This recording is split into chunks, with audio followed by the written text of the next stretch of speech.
Appliance Factory and Mattress Kingdom, 5-star rated, over 5,000 reviews, guaranteed we beat Home Depot and Lowe's. The nation's largest discount appliance dealer, over 24 stores in 3 states. Visit us at ApplianceFactory.com. Hey guys, it's Dante, welcome back. This week we're going to go over what to do when your Whirlpool dryer is not working. Not starting, nothing's happening to your unit, right?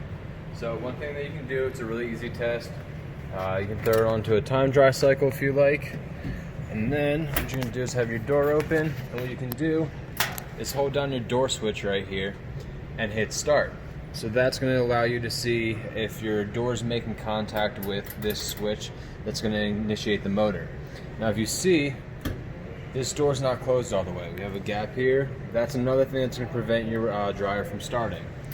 Now, if you do that little test and it hums but nothing's happening, your motor's probably out, or there's a wiring issue going towards the motor. You're going to want someone to come out there and look at that. Another test that you can do is to see if your breaker's on, if it got tripped, anything like that.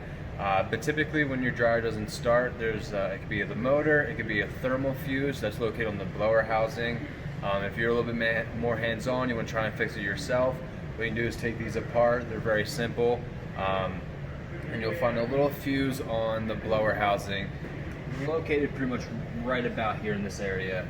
And if that looks busted, has black gunk on it, or if you have a multimeter, you can check for continuity on there. That's going to cause it to not work. Another thing, it could be shorting out, or your start switch itself could also be out. So your door switch could be fine, your motor could be fine, but something in here in your start switch could be loose connection, could be broken, stuff along those lines. That's all I have for you guys today. Don't forget to like and subscribe. Come back next week. Online or locally, save at ApplianceFactory.com. Click the link to learn more.